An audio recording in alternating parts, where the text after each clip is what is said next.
तीनों बहुओं ने देखा कि उनके हाथ और पैर धीरे धीरे कुत्ते के पंजे में बदल रहे थे। वे डर गईं और चिल्लाने लगीं, लेकिन कोई भी उनकी मदद नहीं कर सका। कुछ ही पलों में तीनों बहुएं कुतिया बन गईं। दोस्तों, सच्चे मन से की गई भक्ति और प्रार्थना हमेशा फलदायी होती है। भगवान अपने भक्तों की सच्ची भक्ति को कभी निराश नहीं करते और उन्हें सुख, शांति और समृद्धि प्रदान करते हैं। दोस्तों, आज हम जो भी फल भोग रहे हैं वह हमारे पिछले जन्मों के कर्मों के कारण है। इसे हमारा प्रारब्ध कहते हैं। इसे कर्ता को भोगना ही पड़ता है। हमें अपने कर्मों का फल अवश्य मिलता है। हमने जैसा कर्म किया है हमें वैसा ही फल मिलेगा, लेकिन हम समय रहते इस बात को समझ नहीं पाते। जब तक हम यह नहीं जान लेते कि हमने जो भी कर्म किया है उसका परिणाम क्या होगा, तब तक बहुत समय बीत चुका होता है। नमस्कार दोस्तों, आपका मंत्रा फ्री पीस यूट्यूब चैनल पर हार्दिक स्वागत है। हम अपने जीवन में जो भी कर्म करते हैं हमें वैसा ही परिणाम इस जीवन में भोगना पड़ता है। हर कर्म का कोई न कोई परिणाम होता है। दोस्तों, आज हम आपको एक बुढ़िया और उसकी 3 बहुओं की कहानी बताएंगे जो अपने कर्मों के कारण कुतिया बन गईं। दोस्तों, आज की कहानी बहुत ज्ञानवर्धक है। मेरा आपसे अनुरोध है कि आप कहानी को अंत तक सुने। एक छोटे से गांव में एक बूढ़ी माँ रहती थी। उसकी 3 बहुएं और 3 बेटे थे। बूढ़ी माँ बहुत धार्मिक थी और हर दिन पूजा पाठ में समय बिताती थी। वह सुबह जल्दी उठकर गंगा स्नान करने जाती थी और भगवान की पूजा करती थी।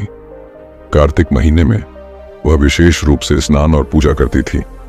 इस दौरान वह भगवान को मक्खन, मिश्री, दही, मिश्री और तुलसी के पत्ते का भोग लगाती थी और पड़ोसियों में प्रसाद बांटती थी।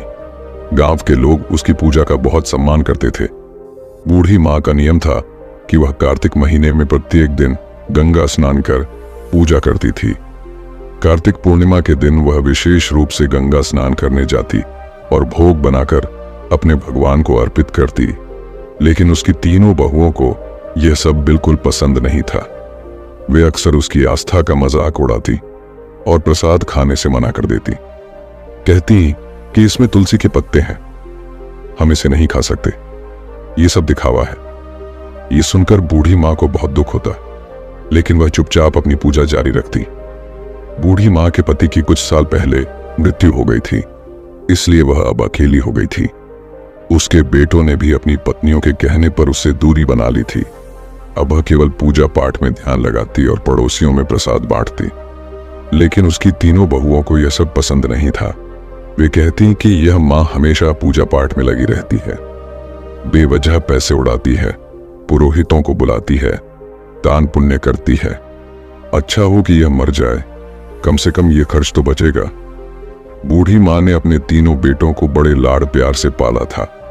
उसने और उसके पति ने मिलकर उन्हें बड़ा किया था। लेकिन अब जब उसे अपने बेटों की सबसे ज्यादा जरूरत थी तो उन्होंने उससे मुंह मोड़ लिया। बूढ़ी माँ दिन रात भगवान से प्रार्थना करती और अपने बच्चों के लिए आंसू बहाती। वह कहती, हे भगवान, मैंने कभी किसी का बुरा नहीं चाहा, फिर मेरे साथ ऐसा क्यों हो रहा है। एक दिन बूढ़ी माँ अपने भगवान के सामने बैठी प्रार्थना कर रही थी। उसकी आंखों में आंसू थे और वह भगवान से कह रही थी, हे प्रभु, मुझे इस दुख से मुक्त करो, मेरे बच्चों का भला करो और उन्हें सही रास्ता दिखाओ। इस तरह बूढ़ी माँ ने पूजा पाठ और दान पुण्य का अपना नियम नहीं छोड़ा, लेकिन उसकी तीनों बहुओं ने तय कर लिया था कि वे अब इस घर में नहीं रहेंगी और इसे बांटकर चली जाएंगी। वे सोचती थीं, अगर हम अलग हो जाएं तो अपनी मर्जी से जी सकेंगे और सास के पूजा पाठ और कर्मकांड के खर्च से बच सकेंगे। एक दिन तीनों बहुओं ने आपस में बात करके बंटवारे की योजना बनाई। वे अपने पतियों से कहने लगी कि अब हमें अलग हो जाना चाहिए। छोटी बहू ने अपने पति से कहा, देखो, बड़े भाई के बच्चे बड़े हो रहे हैं और हमारे बच्चे छोटे हैं। हमें अभी बहुत मेहनत करनी है, बच्चों को पढ़ाना है। अगर हम अलग हो जाएं तो हम अपने बच्चों का अच्छे से पालन पोषण कर सकेंगे। सास के खर्चे बहुत ज्यादा हैं, वह हमेशा पूजा पाठ और कर्म कांड में व्यस्त रहती हैं। और बहुत पैसा खर्च करती हैं। दूसरी बहू ने भी अपने पति को समझाया, देखो अब बंटवारा हो जाना चाहिए, हम अपनी मर्जी से जिएंगे, हम खुद तय करेंगे कि क्या खर्च करना है और क्या नहीं। हम सास के नखरे और खर्चे अब और बर्दाश्त नहीं कर सकते, हमें अलग रहना है और अपने बच्चों का पालन पोषण करना है। बड़ी बहू ने भी यही बात अपने पति से कही, बच्चे बड़े हो रहे हैं, कल उनकी शादी करनी है, पैसा कमाते रहोगे और सास ने पैसा उड़ाते रहेगा तो कैसे चलेगा। यदि हमें अपने बच्चों का भविष्य सुरक्षित करना है तो हमें अलग होना पड़ेगा। तीनों बहुओं ने अपने पतियों को मना लिया और बंटवारे का विचार उनके मन में डाल दिया। तीनों भाई अब बंटवारे के लिए तैयार हो गए। गांव के बुजुर्गों को बुलाया गया और घर का बंटवारा कर दिया गया। तीनों बहुएं भी बंटवारे में हिस्सा लेने के लिए तैयार हो गईं। गांव के बुजुर्गों ने घर को 4 हिस्सों में बांट दिया। घर का सारा सामान भी तीनों बेटों और बूढ़ी माँ के लिए 4 हिस्सों में बांट दिया गया। बूढ़ी माँ अब अकेली रह गई। पंचायत ने अपना फैसला सुनाया और चली गई। तीनों बहुओं ने अपना सामान अपने अपने हिस्से में रख दिया।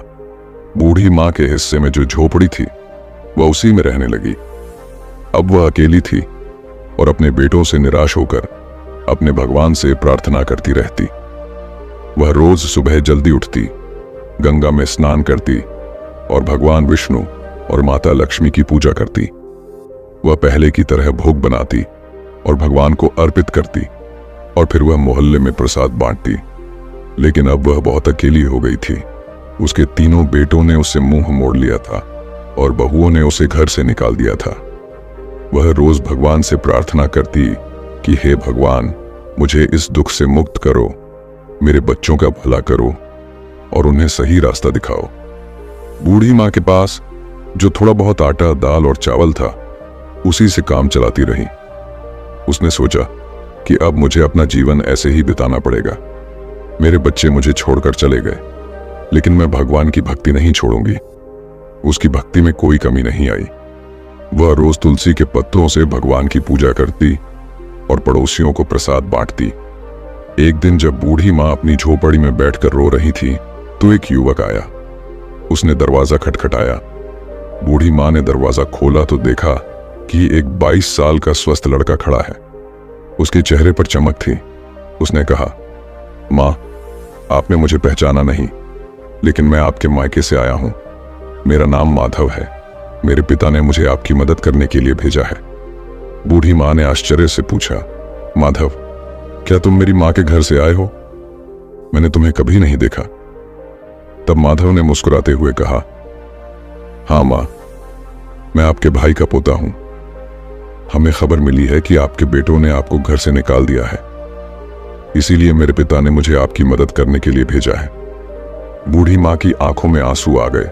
उसने माधव को अंदर बुलाया और बैठने को कहा। उसे 1 गिलास पानी और थोड़ा गुड़ दिया।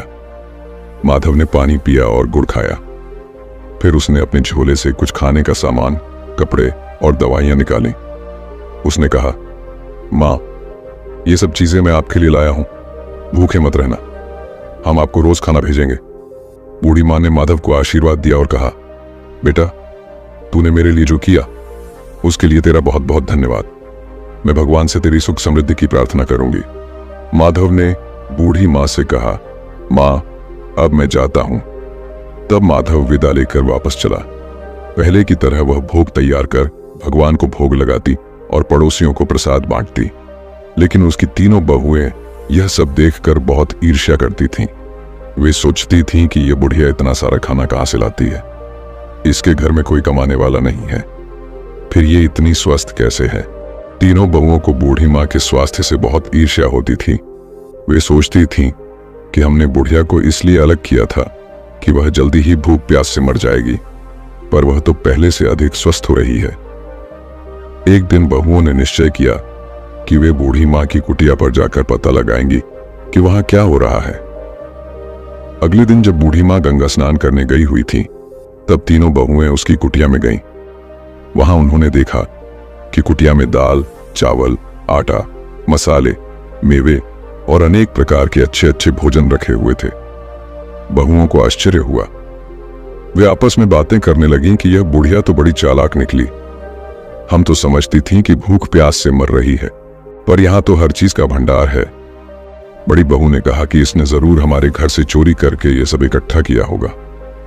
हम काम में व्यस्त रहते थे और ये चोरी करके अपना घर भरती रहती थी। अब इसे सबक सिखाना होगा। बड़ी बहू ने कहा, हाँ, हमें उसे सबक सिखाना चाहिए। आइए देखें कि उसने यहां क्या इकट्ठा किया है। छोटी बहू ने भी सहमति जताई। वह सही है, हमें उसके खिलाफ कुछ करना होगा। तीनों बहुएं भोजन से भरे थैले अपने घर ले जाने लगीं। जैसे ही उन्होंने खाद्य सामग्री उठाई, उन्होंने देखा कि उसमें तुलसी के पत्ते थे। क्रोध में उन्होंने तुलसी के पत्तों को नाली में फेंक दिया और सामान उठाकर बाहर जाने लगीं। तभी एक अजीब घटना घटी। तीनों बहुओं ने देखा कि उनके हाथ और पैर धीरे धीरे कुत्ते के पंजे में बदल रहे थे। वे डर गईं और चिल्लाने लगीं, लेकिन कोई भी उनकी मदद नहीं कर सका। कुछ ही पलों में तीनों बहुएं कुतिया बन गईं। गांव में हंगामा मच गया। कुछ समय बाद जब बच्चों और पतियों ने यह देखा तो वे चौंक गए। तीनों के बच्चे चिल्लाने लगे, मम्मी कुतिया बन गई। तीनों बहुओं के पतियों को समझ में नहीं आ रहा था कि यह कैसे हो गया। उन्होंने कुतिया को घर से भगाने की कोशिश की, लेकिन वह घर से निकलने को तैयार नहीं थी। नवेसवे अपनी भाषा में कुछ समझाने की कोशिश कर रही थी, लेकिन कोई भी उसकी बात नहीं समझ पा रहा था। बच्चे रो रहे थे और पतियों को भी रोने का मन कर रहा था। उन्होंने अपने बच्चों को पकड़ लिया और कहा, चलो, अब कुछ नहीं किया जा सकता। हमें मां का इंतजार करना होगा, शायद वह कोई उपाय बता सके। गांव के लोग भी इकट्ठे हो गए और सोचने लगे कि यह दुर्भाग्यपूर्ण घटना कैसे घट गई। सबने तय किया कि बूढ़ी मां के लौटने का इंतजार किया जाए। बूढ़ी मां को अब अपने दैनिक जीवन में कुछ राहत मिल रही थी। माधव रोज खाना रखता था और बूढ़ी मां पहले की तरह भगवान को भोग लगाती और प्रसाद बांटती थी, लेकिन उसे पता नहीं था कि उसके घर में क्या हो रहा है। उसे लगता था कि सब कुछ पहले जैसा ही चल रहा है। इधर तीनों बहुएं घर के आंगन में कुतिया की तरह बैठी रहती थीं। उनके पतियों को घर का सारा काम करना पड़ता था। वे बहुत परेशान थीं और अपनी पत्नियों के लौटने का इंतजार कर रहे थे। गांव के लोग भी इस विचित्र घटना से हैरान थे। सब कहते थे कि यह सब बूढ़ी मां की भक्ति और तपस्या का फल है। गांव के कुछ लोगों ने बूढ़ी मां को गंगा स्नान करने जाते देखा। उन्होंने सोचा कि अब उन्हें सब कुछ बता देना चाहिए। वे उसके पास गए और बोले, मां, तुम्हारे घर में कुछ अजीब हो रहा है। तुम्हारी तीनों बहुएं कुतिया बन गई हैं। यह सुनकर बूढ़ी मां को बहुत आश्चर्य हुआ। उसने सोचा कि यह कैसे संभव हो सकता है। वह तुरंत गंगा में स्नान करके घर लौट आई। उसके मन में अनेक आशंकाएं थीं। उसने भगवान से प्रार्थना की, हे भगवान, मेरे घर की रक्षा करो और मेरे बच्चों को सही रास्ता दिखाओ। जब बूढ़ी मां घर पहुंची तो उसने देखा कि गांव के लोग उसके घर के सामने इकट्ठे हुए हैं। उसने पूछा, क्या हुआ? यहां इतनी भीड़ क्यों है? गांव वालों ने उसे पूरी घटना बताई। बूढ़ी मां ने अपने बेटों को बुलाया और पूछा कि यह सब कैसे हुआ? तुम लोगों ने क्या किया? बेटों ने रोते हुए पूरी कहानी अपनी मां को बताई। उन्होंने कहा, मां, हमसे बहुत बड़ी गलती हो गई है।